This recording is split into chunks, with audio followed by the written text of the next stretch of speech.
بسم الله الرحمن الرحيم. ألف لام را، تلك آيات الكتاب وقرآن مبين. ربما يود الذين كفروا لو كانوا مسلمين، ذرهم يأكلوا ويتمتعوا ويلههم الأمل فسوف يعلمون. وما أهلكنا من قرية إلا ولها كتاب معلوم، ما تسبق من أمة أجلها وما يستأخرون. وقالوا يا أيها الذي نزل عليه الذكر إنك لمجنون، لو ما تأتينا بالملائكة إن كنت من الصادقين. ما ننزل الملائكة إلا بالحق وما كانوا إذا منظرين. إنا نحن نزلنا الذكر وإنا له لحافظون. ولقد أرسلنا من قبلك في شيع الأولين، وما يأتيهم من رسول إلا كانوا به يستهزئون. كذلك نسلكه في قلوب المجرمين، لا يؤمنون به وقد خلت سنة الأولين. ولو فتحنا عليهم بابا من السماء فظلوا فيه يعرجون لقالوا إنما سكرت أبصارنا بل نحن قوم مسحورون. ولقد جعلنا في السماء بروجا وزيناها للناظرين وحفظناها من كل شيطان رجيم، إلا من استرق السمع فأتبعه شهاب مبين. والأرض مددناها وألقينا فيها رواسي وأنبتنا فيها من كل شيء موزون. وجعلنا لكم فيها معايش ومن لستم له برازقين. وإن من شيء إلا عندنا خزائنه وما ننزله إلا بقدر معلوم. وأرسلنا الرياح لواقح فأنزلنا من السماء ماء فأسقيناكموه وما أنتم له بخازنين. وإنا لنحن نحيي ونميت ونحن الوارثون. ولقد علمنا المستقدمين منكم ولقد علمنا المستأخرين. وإن ربك هو يحشرهم إنه حكيم عليم. ولقد خلقنا الإنسان من صلصال من حمأ مسنون. والجان خلقناه من قبل من نار السموم. وإذ قال ربك للملائكة إني خالق بشرا من صلصال من حمأ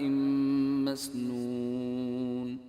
فإذا سويته ونفخت فيه من روحي فقعوا له ساجدين فسجد الملائكة كلهم أجمعون إلا إبليس أبى أن يكون مع الساجدين قال يا إبليس ما لك ألا تكون مع الساجدين قال لم أكن لأسجد لبشر خلقته من صلصال من حمأ مسنون قال فاخرج منها فإنك رجيم وإن عليك اللعنة إلى يوم الدين قال رب فأنظرني إلى يوم يبعثون قال فإنك من المنظرين إلى يوم الوقت المعلوم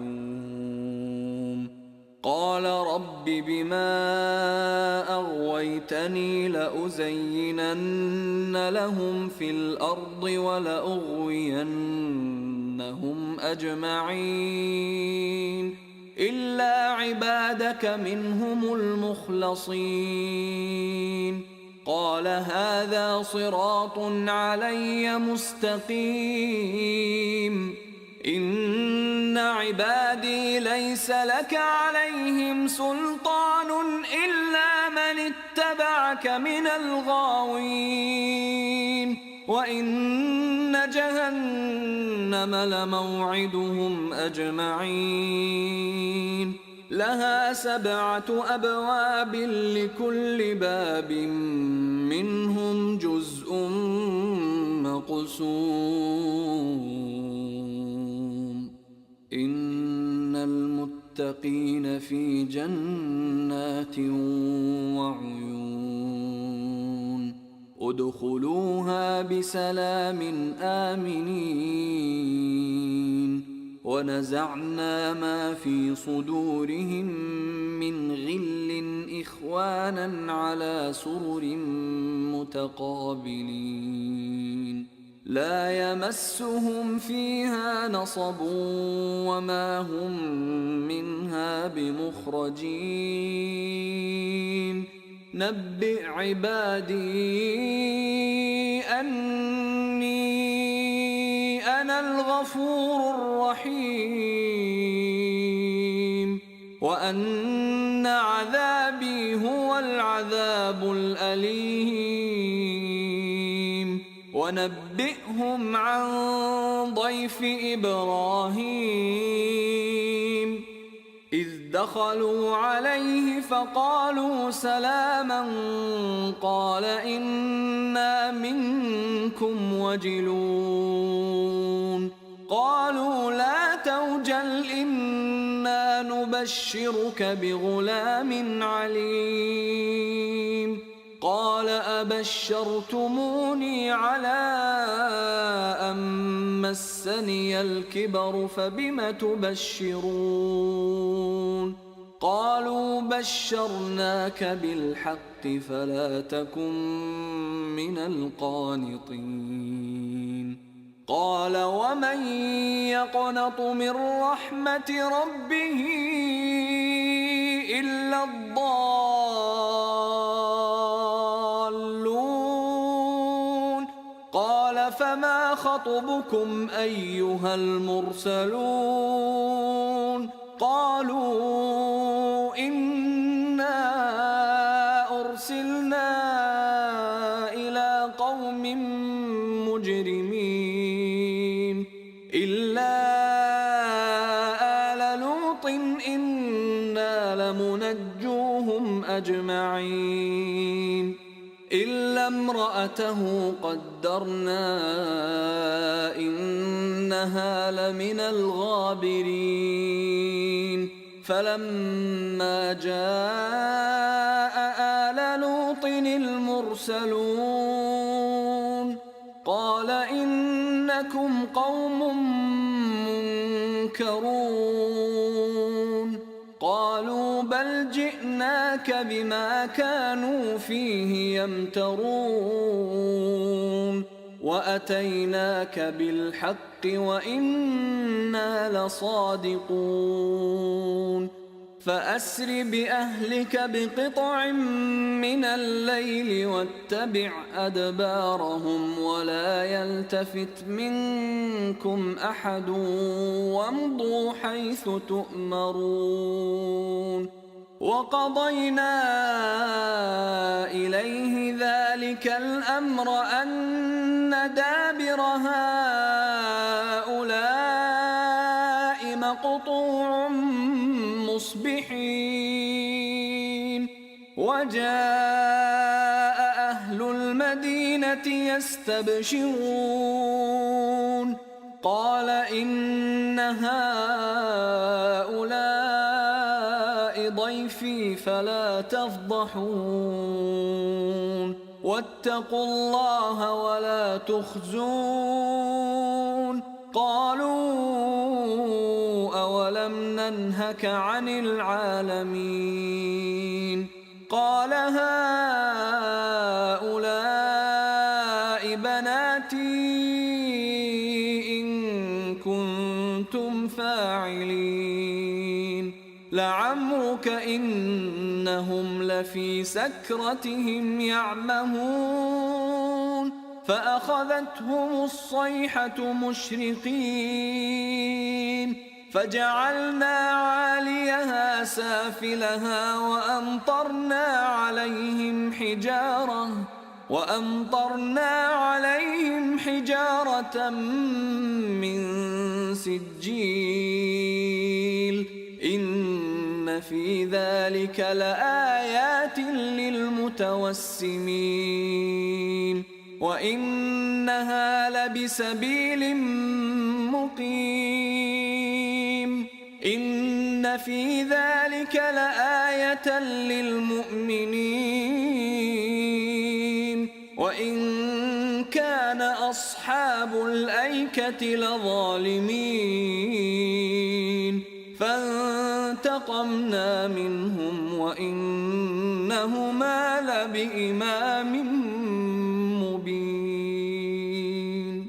ولقد كذب أصحاب الحجر المرسلين وآتيناهم آياتنا فكانوا عنها معرضين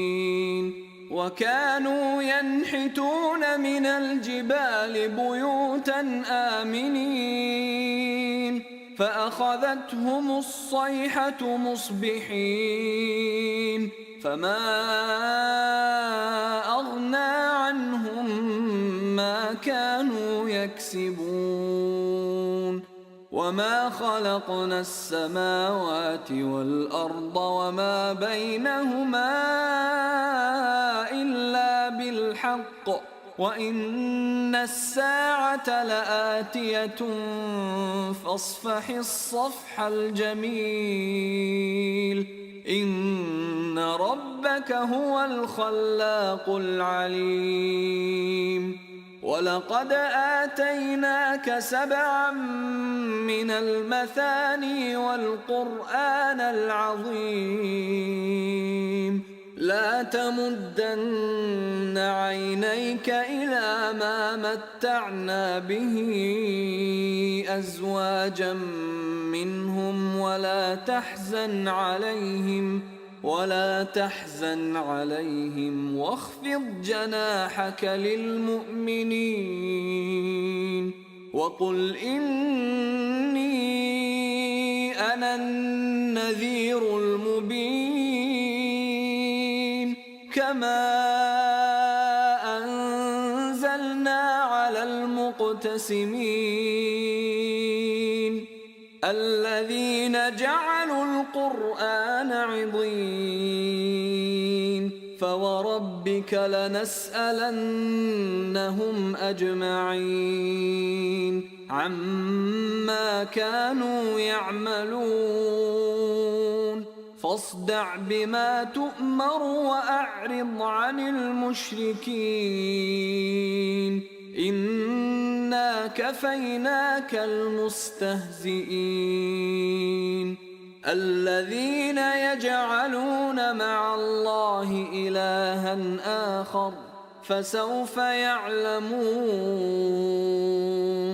ولقد نعلم أنك يضيق صدرك بما يقولون فسبح بحمد ربك وكن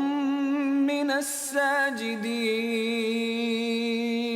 واعبد ربك حتى يأتيك اليقين. بسم الله الرحمن الرحيم. أتى أمر الله فلا تستعجلوه سبحانه وتعالى عما يشركون ينزل الملائكة بالروح من أمره على من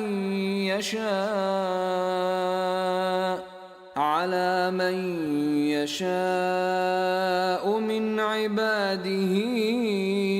أن أنذروا أنه لا إله إلا أنا فاتقون خلق السماوات والأرض بالحق تعالى عما يشركون خلق الإنسان من نطفة فإذا هو خصيم مبين والأنعام خلقها لكم فيها دفء ومنافع ومنها تأكلون ولكم فيها جمال حين تريحون وحين تسرحون وتحمل أثقالكم إلى بلد لم تكونوا بالغيه إلا بشق الأنفس إن ربكم لرؤوف رحيم والخيل والبغال والحمير لتركبوها وزينة ويخلق ما لا تعلمون وعلى الله قصد السبيل ومنها جائر ولو شاء لهداكم أجمعين هو الذي أنزل من السماء ماء لكم منه شراب ومنه شجر فيه تسيمون ينبت لكم به الزرع والزيتون والنخيل والأعناب ومن كل الثمرات إن في ذلك لآية لقوم يتفكرون وسخر لكم الليل والنهار والشمس والقمر والنجوم مسخرات بأمره إن في ذلك لآيات لقوم يعقلون وما ذرأ لكم في الأرض مختلفا ألوانه إن في ذلك لآية لقوم يذكرون وهو الذي سخر البحر لتأكلوا منه لحما طريا وتستخرجوا منه حلية وتستخرجوا منه حلية تلبسونها وترى الفلك مواخر فيه ولتبتغوا من فضله ولعلكم تشكرون وألقى في الأرض رواسي أن تميد بكم وأنهارا وسبلا لعلكم تهتدون وعلامات وبالنجم هم يهتدون أفمن يخلق كمن لا يخلق أفلا تذكرون وإن تعدوا نعمة الله لا تحصوها إن الله لغفور رحيم والله يعلم ما تسرون وما تعلنون والذين يدعون من دون الله لا يخلقون شيئا وهم يخلقون أموات غير أحياء وما يشعرون أيان يبعثون إلهكم إله واحد فالذين لا يؤمنون بالآخرة قلوبهم منكرة وهم مستكبرون لا جرم أن الله يعلم ما يسرون وما يعلنون إنه لا يحب المستكبرين وإذا قيل لهم ماذا أنزل ربكم قالوا أساطير الأولين ليحملوا أوزارهم كاملة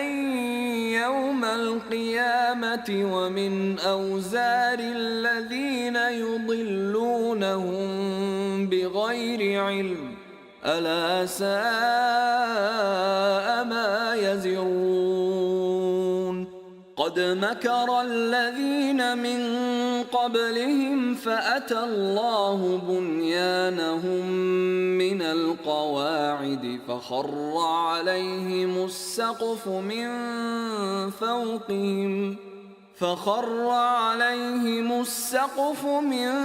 فوقهم وأتاهم العذاب من حيث لا يشعرون ثم يوم القيامة يخزيهم ويقول أين شركائي الذين كنتم تشاقون فيهم قال الذين أوتوا العلم إن الخزي اليوم والسوء على الكافرين الذين تتوفاهم الملائكة ظالمي أنفسهم فألقوا السلم ما كنا نعمل من سوء بلى إن الله عليم بما كنتم تعملون فادخلوا أبواب جهنم خالدين فيها فلبئس مثوى المتكبرين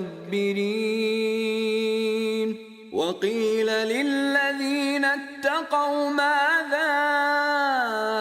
أنزل ربكم قالوا خيرا للذين أحسنوا في هذه الدنيا حسنة ولدار الآخرة خير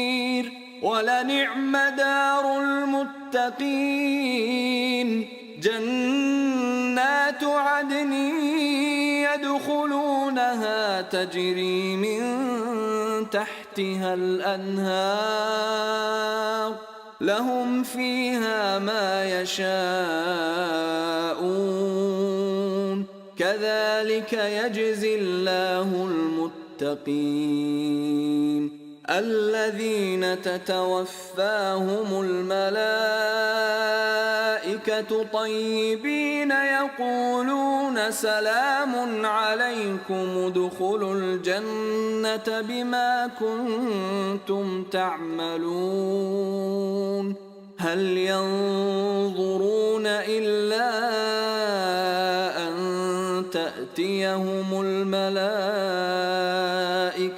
أو يأتي أمر ربك كذلك فعل الذين من قبلهم وما ظلمهم الله ولكن كانوا أنفسهم يظلمون فأصابهم سيئات ما عملوا وحاق بهم ما كانوا به يستهزئون وقال الذين أشركوا لو شاء الله ما عبدنا من دونه من شيء نحن ولا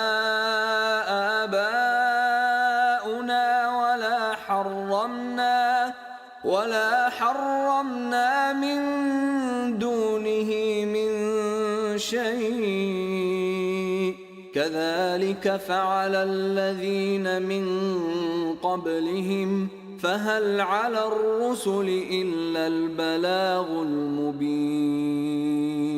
ولقد بعثنا في كل أمة رسولا أن اعبدوا الله واجتنبوا الطاغوت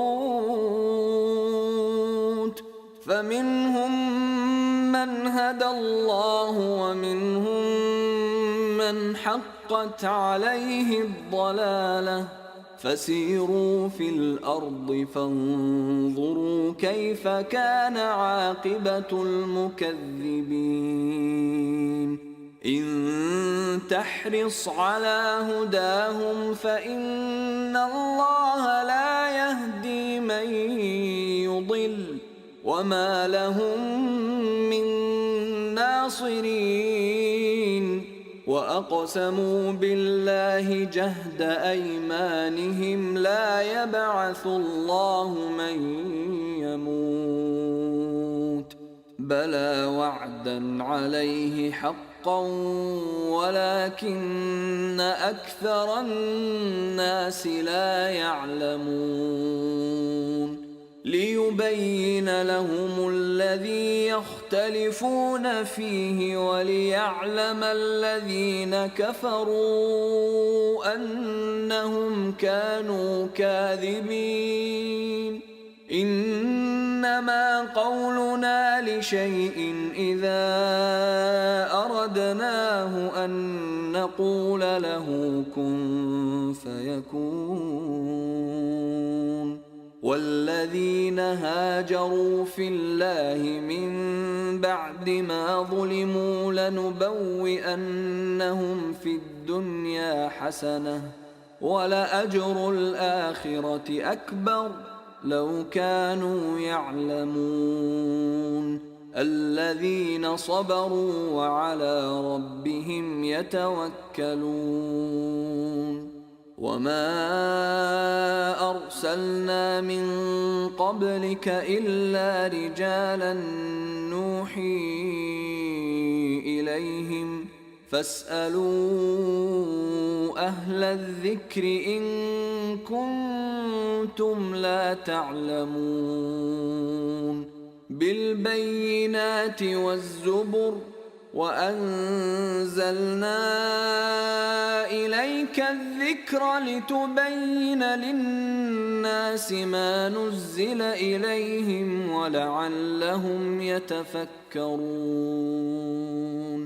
أفأمن الذين مكروا السيئات أن يخسف الله بهم الأرض أو يأتيهم العذاب من حيث لا يشعرون أو يأخذهم في تقلبهم فما هم بمعجزين أو يأخذهم على تخوف فإن ربكم لرؤوف رحيم أولم يروا إلى ما خلق الله من شيء يتفيأ ظلاله عن اليمين والشمائل سجدا لله وهم داخرون ولله يسجد ما في السماوات وما في الأرض من دابة والملائكة وهم لا يستكبرون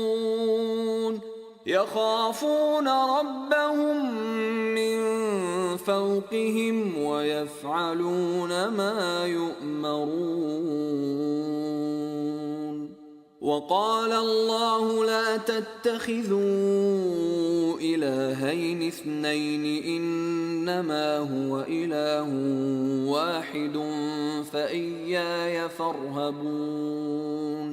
وله ما في السماوات والأرض وله الدين واصبا أفغير الله تتقون وما بكم من نعمة فمن الله ثم إذا مسكم الضر فإليه تجأرون ثم إذا كشف الضر عنكم إذا فريق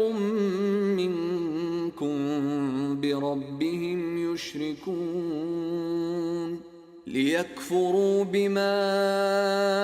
آتيناهم فتمتعوا فسوف تعلمون ويجعلون لما لا يعلمون نصيبا مما رزقناهم تالله لتسألن عما كنتم تفترون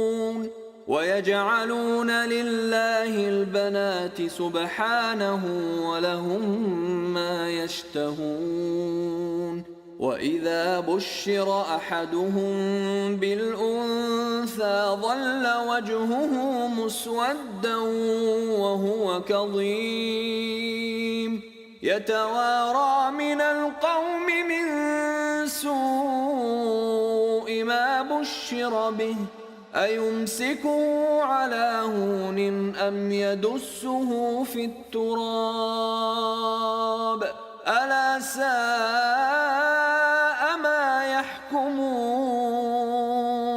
للذين لا يؤمنون بالآخرة مثل السوء ولله المثل الأعلى وهو العزيز الحكيم ولو يؤاخذ الله الناس بظلمهم ما ترك عليها من دابة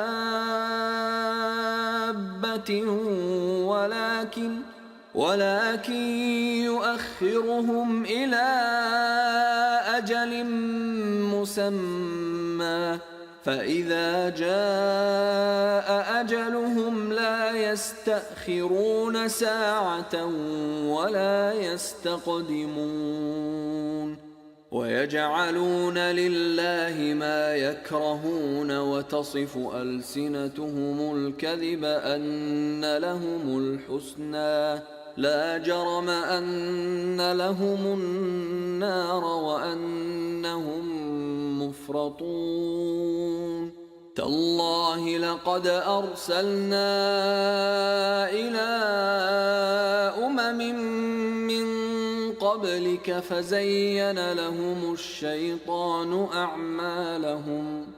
فزين لهم الشيطان أعمالهم فهو وليهم اليوم ولهم عذاب أليم. وما أنزلنا عليك الكتاب إلا لتبين لهم الذي اختلفوا فيه وهدى ورحمة لقوم يؤمنون. والله أنزل من السماء ماء فأحيا به الأرض بعد موتها إن في ذلك لآية لقوم يسمعون. وإن لكم في الأنعام لعبرة نسقيكم مما في بطونه من بين فرث ودم لبنا خالصا سائغا للشاربين. ومن ثمرات النخيل والأعناب تتخذون منه سكرا ورزقا حسنا إن في ذلك لآية لقوم يعقلون. وأوحى ربك إلى النحل أن اتخذي من الجبال بيوتا ومن الشجر ومما يعرشون ثم كلي من كل الثمرات فاسلكي سبل ربك ذللا يخرج من بطونها شراب مختلف ألوانه فيه شفاء للناس إن في ذلك لآية لقوم يتفكرون. والله خلقكم ثم يتوفاكم ومنكم من يرد إلى أرذل العمر لكي لا يعلم بعد علم شيئا إن الله عليم قدير. والله فضل بعضكم على بعض في الرزق فما الذين فضلوا براد رزقهم على ما ملكت أيمانهم فهم فيه سواء أفبنعمة الله يجحدون. والله جعل لكم من أنفسكم أزواجا وجعل لكم من أزواجكم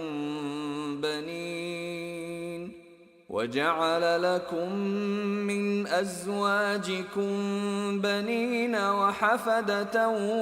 ورزقكم من الطيبات أفبالباطل يؤمنون وبنعمة الله هم يكفرون. ويعبدون من دون الله ما لا يملك لهم رزقا من السماوات والأرض شيئا ولا يستطيعون. فلا تضربوا لله الأمثال إن الله يعلم وأنتم لا تعلمون. ضرب الله مثلا عبدا مملوكا لا يقدر على شيء ومن رزقناه منا رزقا حسنا ومن رزقناه منا رزقا حسنا فهو ينفق منه سرا وجهرا هل يستوون الحمد لله بل أكثرهم لا يعلمون وضرب الله مثلا الرجلين أحدهما أبكم لا يقدر على شيء وهو كل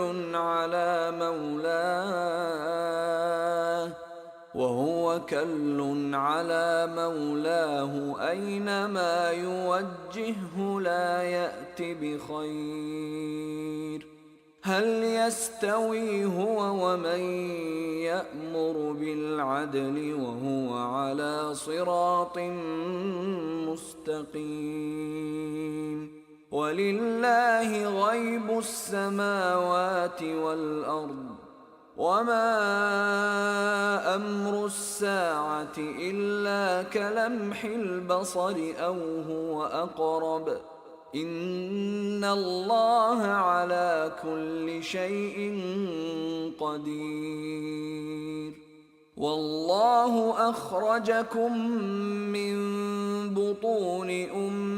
أمهاتكم لا تعلمون شيئا وجعل لكم السمع والأبصار والأفئدة لعلكم تشكرون ألم يروا إلى الطير مسخرات في جو السماء ما يمسكهن إلا الله إن في ذلك لآيات لقوم يؤمنون والله جعل لكم من بيوتكم سكنا وجعل لكم من جلود الأنعام بيوتا تستخفونها يوم ظعنكم ويوم إقامتكم ومن أصوافها وأوبارها وأشعارها أثاثا ومتاعا إلى حين والله جعل لكم مما خلق ظلالا وجعل لكم من الجبال أكنانا وجعل لكم سرابيل تقيكم الحر وسرابيل تقيكم بأسكم كذلك يتم نعمته عليكم لعلكم تسلمون فإن تولوا فإنما عليك البلاغ المبين يعرفون نعمة الله ثم ينكرونها وأكثرهم الكافرون ويوم نبعث من كل أمة شهيدا ثم لا يؤذن للذين كفروا ولا هم يستعتبون وإذا رأى الذين ظلموا العذاب فلا يخفف عنهم ولا هم ينظرون وإذا رأى الذين أشركوا شركاءهم قالوا ربنا هؤلاء شركاؤنا الذين كنا ندعو من دونك فألقوا إليهم القول إنكم لكاذبون وألقوا إلى الله يومئذ السلم وضل عنهم ما كانوا يفترون الذين كفروا وصدوا عن سبيل الله زدناهم عذابا فوق العذاب بما كانوا يفسدون ويوم نبعث في كل أمة شهيدا عليهم من أنفسهم وجئنا بك شهيدا على هؤلاء ونزلنا عليك الكتاب تبيانا لكل شيء وهدى ورحمة وبشرى للمسلمين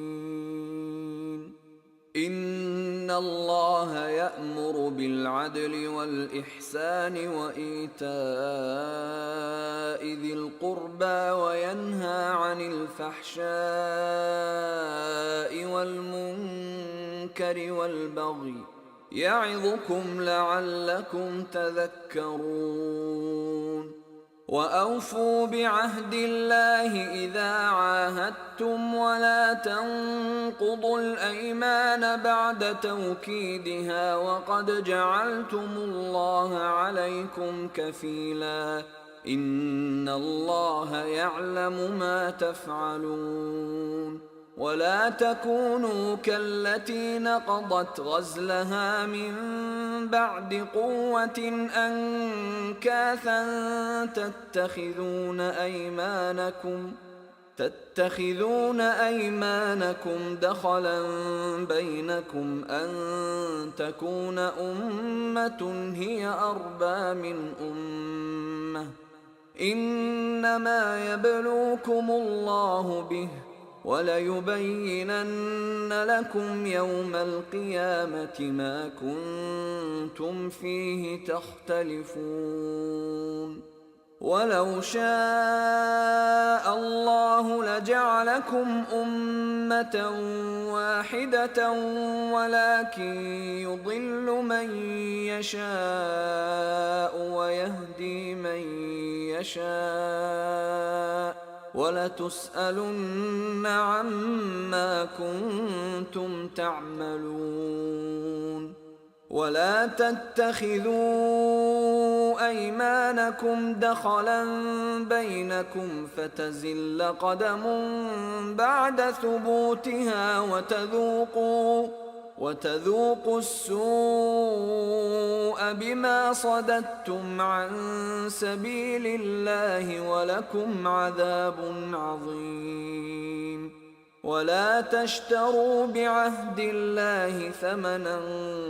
قليلا إنما عند الله هو خير لكم إن كنتم تعلمون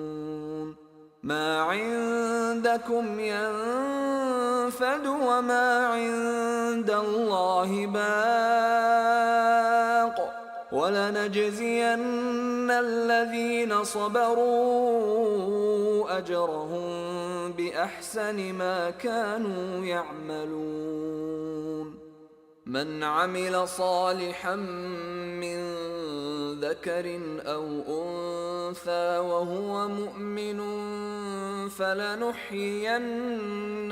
حياة طيبة ولنجزينهم أجرهم بأحسن ما كانوا يعملون فإذا قرأت القرآن فاستعذ بالله من الشيطان الرجيم إنه ليس له سلطان على الذين آمنوا وعلى ربهم يتوكلون إنما سلطانه على الذين يتولونه والذين هم به مشركون وإذا بدلنا آية مكان آية والله أعلم بما ينزل قالوا إنما أنت مفتر بل أكثرهم لا يعلمون قل نزله روح القدس من ربك بالحق ليثبت الذين آمنوا وهدى وبشرى للمسلمين ولقد نعلم أنهم يقولون إنما يعلمه بشر لسان الذي يلحدون إليه أعجمي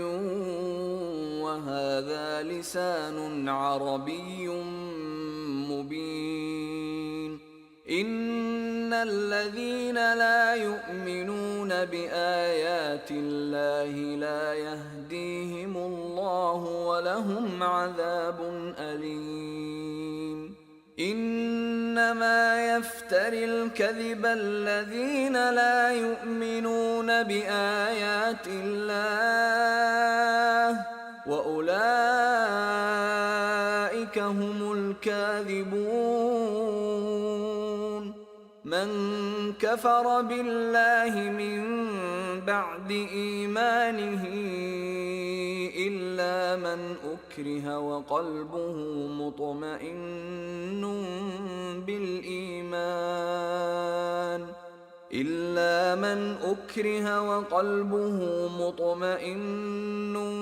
بالإيمان ولكن من شرح بالكفر صدرا فعليهم غضب من الله ولهم عذاب عظيم ذلك بأنهم استحبوا الحياة الدنيا على الآخرة وأن الله لا يهدي القوم الكافرين أولئك الذين طبع الله على قلوبهم وسمعهم وأبصارهم وأولئك هم الغافلون لا جرم أنهم في الآخرة هم الخاسرون ثم إن ربك للذين هاجروا من بعد ما فتنوا ثم جاهدوا وصبروا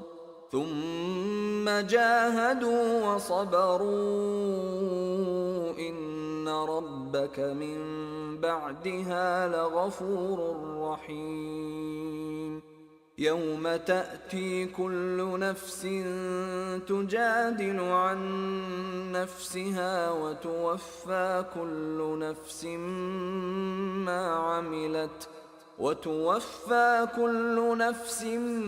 ما عملت وهم لا يظلمون وضرب الله مثلا قرية كانت آمنة مطمئنة يأتيها رزقها رغدا من كل مكان فكفرت بأنعم الله فأذاقها الله لباس الجوع والخوف بما كانوا يصنعون ولقد جاءهم رسول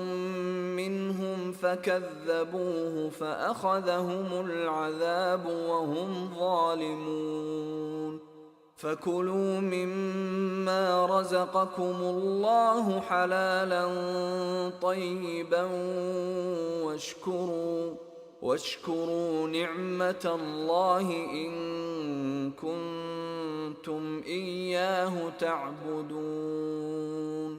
إنما حرم عليكم الميتة والدم ولحم الخنزير وما أهل لغير الله به فمن اضطر غير باغ ولا عاد فإن الله غفور رحيم. ولا تقولوا لما تصف ألسنتكم الكذب هذا حلال وهذا حرام لتفتروا على الله الكذب إن الذين يفترون على الله الكذب لا يفلحون. متاع قليل ولهم عذاب أليم. وعلى الذين هادوا حرمنا ما قصصنا عليك من قبل وما ظلمناهم ولكن كانوا أنفسهم يظلمون. ثم إن ربك للذين عملوا السوء بجهالة ثم تابوا من بعد ذلك وأصلحوا إن ربك من بعدها لغفور رحيم. إن إبراهيم كان أمة قانتا لله حنيفا ولم يك من المشركين شاكرا لأنعمه اجتباه وهداه إلى صراط مستقيم. وآتيناه في الدنيا حسنة وإنه في الآخرة لمن الصالحين. ثم أوحينا إليك أن اتبع ملة إبراهيم حنيفا وما كان من المشركين. إنما جعل السبت على الذين اختلفوا فيه وإن ربك ليحكم بينهم يوم القيامة فيما كانوا فيه يختلفون. ادع إلى سبيل ربك بالحكمة والموعظة الحسنة وجادلهم بالتي هي أحسن إن ربك هو أعلم بمن ضل عن سبيله وهو أعلم بالمهتدين. وإن عاقبتم فعاقبوا بمثل ما عوقبتم به ولئن صبرتم لهو خير للصابرين. واصبر وما صبرك إلا بالله ولا تحزن عليهم ولا تك في ضيق مما يمكرون. إن الله مع الذين اتقوا والذين هم محسنون.